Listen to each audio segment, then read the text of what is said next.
This is day 99 of the Iran war. And in the last 24 hours, something happened in the Strait of Hormuz that changes the military balance of this conflict more fundamentally than any single engagement since the war began on the 28th of February. The sequence of events is documented, confirmed by CENTCOM, and captured in footage that is now circulating across military intelligence networks and financial trading desks simultaneously. Early on the morning of the 5th of June of 2026, 4 Iranian one-way attack drones were launched from Iranian territory toward the Strait of Hormuz, targeting either commercial vessels transiting regional waters or U.S. forces operating in the area, according to a U.S. official who spoke to Reuters. CENTCOM shot down all 4. Then, instead of simply issuing a statement and returning to patrol posture as it has done during previous exchanges, the United States military did something it had not done in weeks. It retaliated immediately. CENTCOM struck Iranian coastal surveillance radar sites in Goruk and on Keshem Island. Both sites are located on or near the strait itself. Goruk sits on the mainland Iranian coast overlooking the northern approaches to the Hormuz choke point. Keshem Island, the largest island in the Persian Gulf, sits directly in the strait's western entrance and has been a key Iranian military position throughout the conflict. The radar systems at these sites are the eyes through which Iran tracks every vessel that enters or exits the strait. They are the sensors that allow Iran's IRGC Navy to vector its fast boats, its missile batteries, and its drone launchers towards specific targets. They are the command and control layer that gives Iran's coastal defense its precision and its situational awareness. And the United States destroyed them. Within hours, Iran's response came. 7 ballistic missiles fired at Kuwait and Bahrain. Not at American warships in the Strait, not at U.S. naval assets directly, at Kuwait and Bahrain. 2 of America's closest Gulf allies, 2 of the countries whose territory hosts the U.S. military infrastructure that sustains the entire American presence in the region. Kuwait's army engaged 7 ballistic missiles that entered the country's airspace and passed over several residential areas, causing material damage but no casualties. Air raid sirens sounded across Bahrain. Residents were urged to seek shelter. 6 of the 7 missiles were intercepted by U.S. and Bahraini air defenses. The 7th did not reach its intended target, CENTCOM stated. Iran's IRGC claimed responsibility for the strikes and said they targeted U.S. bases. CENTCOM directly refuted Iranian claims that the strikes damaged the U.S. Fifth Fleet headquarters in Bahrain. Iran then told CNN through a military advisor to the supreme leader that negotiations are at a deadlock and the ball is in Trump's court. Iran's Mehr news agency described the earlier drone launches as warning shots fired near the strait and said they were most likely linked to the movement of U.S. ships in the area. And Trump told NBC News that Tehran retains only 21 to 22% of its pre-war missile stockpile. One exchange.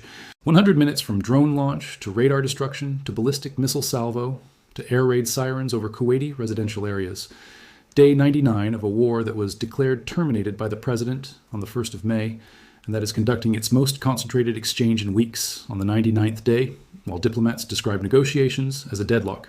Every element of this story is worse than the headlines that are covering it suggest. And understanding the full strategic, military, and financial significance of what the United States just did in the Strait of Hormuz requires placing the June 5th exchange in the context of everything that has been built toward it over 98 days. Let me give you the 5-stage framework that makes the Goruk and Keshem radar destructions comprehensible as a deliberate strategic escalation, rather than a routine defensive response. Stage 1 is the sensor network as force multiplier. Iran's ability to threaten commercial shipping and U.S. military assets in the Strait of Hormuz is not unlimited. It depends on a layered sensor network that tells Iran's commanders where every vessel is, what course it is on, what speed it is traveling at, and what gap in U.S. air defense coverage it might be exploiting. The coastal surveillance radar systems at Goruk and Keshem Island are primary nodes in this sensor network. They operate in the X-band and S-band radar frequencies that provide the precision tracking data for anti-ship missile targeting. Without these radars, Iran's ability to conduct precise, targeted attacks on specific vessels is degraded. Drone and missile attacks that depended on radar targeting data become less accurate. The probability that an Iranian anti-ship missile hits its intended target rather than missing or being diverted by electronic countermeasures declines when the targeting radar has been physically destroyed. The Goruk and Keshem strikes are therefore not simply defensive responses to 4 drones.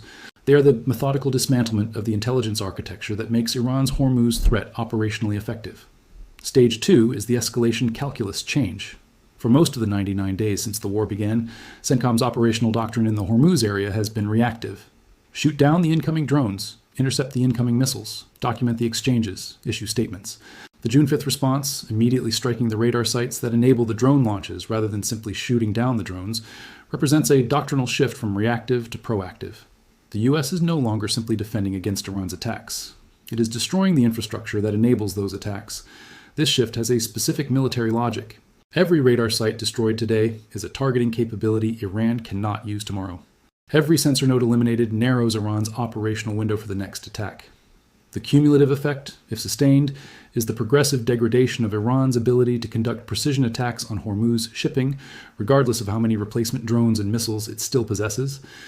Trump confirmed that Iran retains 21 to 22% of its pre-war missile stockpile. That means it has lost 78 to 79%. The radar destructions are designed to ensure that the remaining 21% cannot be used with the same effectiveness as the 79% that preceded them. Stage 3 is the Kuwait and Bahrain retaliation signal. Iran's 7-missile salvo against Kuwait and Bahrain is not primarily a military operation. CENTCOM stated 6 were intercepted, and the 7th did not reach its target. No U.S. personnel were harmed, no significant military damage was done. Iran's IRGC claimed it hit U.S. bases. CENTCOM called those claims false. The missile salvo is a political message, not a military strike. It tells Kuwait and Bahrain, two of America's most committed Gulf allies, that hosting American military infrastructure makes their territory a target. It tells the Arab Gulf states that the cost of American partnership in this conflict is borne by their civilians, who hear air raid sirens and shelter in place because Iran's ballistic missiles are flying over their residential neighborhoods. It tests whether the Arab Gulf states' domestic political tolerance for serving as targets of Iranian retaliation for American military actions has a limit. Kuwait's foreign ministry described the attacks as blatant aggression threatening citizens, residents, and regional security. Egypt, Jordan, and Qatar issued condemnations.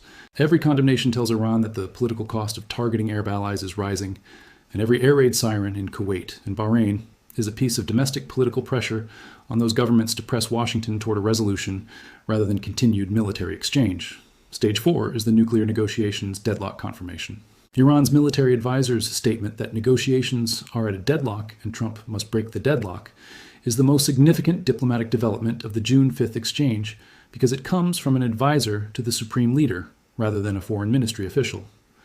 Mohsen Rezaieh, the military advisor who spoke to CNN in Tehran, set the public Iranian frame directly. The negotiations are at a deadlock. Trump must break it. The Strait of Hormuz is under Iran's management.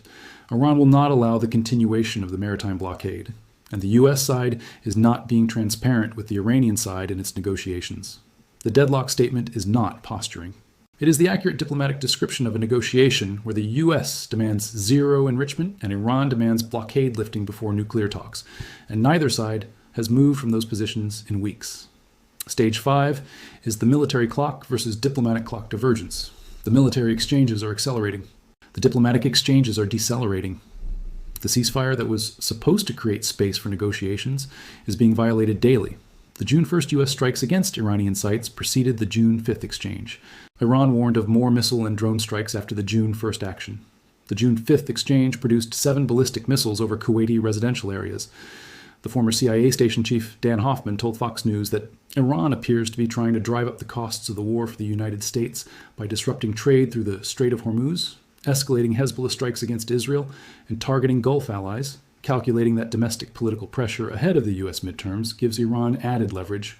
The military and diplomatic tracks are running in opposite directions at increasing speed, and every exchange like June 5th makes the diplomatic track harder to restart because each side adds new conditions and new grievances to an already intractable negotiating position. 3 historical case studies prove that the specific pattern of sensor network destruction, political missile signaling against allies, and simultaneous diplomatic deadlock has appeared before, and that its resolution has always required one of 2 outcomes. Either one side's military capacity collapses to the point where resistance is futile, or external diplomatic pressure produces a face-saving exit that neither side could construct bilaterally. The year is 1991, the Gulf War. The coalition's air campaign begins on the 17th of January with a specific targeting priority. Iraq's integrated air defense system is destroyed in the first hours, specifically its radar network, command and control nodes, and communications infrastructure before any other targets are struck. The logic was identical to what CENTCOM executed at Gorak and Keshem. Destroy the sensors first. Everything else follows. Iraq's radar destruction in the first night enabled coalition aircraft to operate over Iraq for 38 days of sustained air campaign with dramatically reduced risk. The June 5th Gorak and Keshem strikes are the micro-application of the same targeting logic. Destroy Iran's ability to see the strait before attacking what it can no longer adequately track. The difference is scale. The Gulf War's air campaign destroyed Iraq's entire sensor network in a single night with hundreds of aircraft. The June 5th strike destroyed 2 radar sites with precision munitions. The logic is identical. The scale is calibrated to the ceasefire environment where maximum degradation must be achieved within the constraint of not appearing to restart the full-scale war. Check. Verified. Undeniable. The year is 2006, the Second Lebanon War. Israel conducts airstrikes against Lebanese infrastructure after Hezbollah captures 2 Israeli soldiers. Hezbollah responds by firing thousands of rockets into northern Israel. Iran, which supplies and directs Hezbollah, launches the C-802 anti-ship missile that strikes the Israeli corvette INS Hanit on the 14th of July, killing 4 sailors. Israel retaliates by destroying Lebanese infrastructure. The exchange continues for 34 days and ends with UN Security Council Resolution 1701 calling for a ceasefire. The specific lesson for 2026 is the Gulf ally political pressure mechanism. During the 2006 Lebanon War, Saudi Arabia, Egypt, and Jordan publicly criticized Hezbollah's initial actions in unusually direct language, pressuring Iran through the Arab political environment. The June 5th missile strikes over Kuwait and Bahrain, and the subsequent condemnations from Egypt, Jordan, and Qatar are the same mechanism in operation. Arab Gulf states are being made to bear the cost of Iranian aggression. Their public condemnations are diplomatic pressure on Iran to accept a settlement.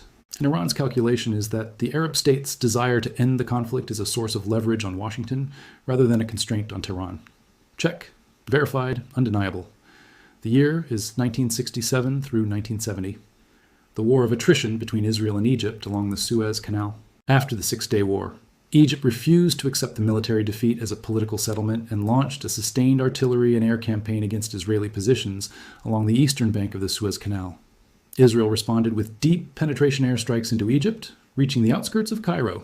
Egypt requested and received Soviet air defense assistance.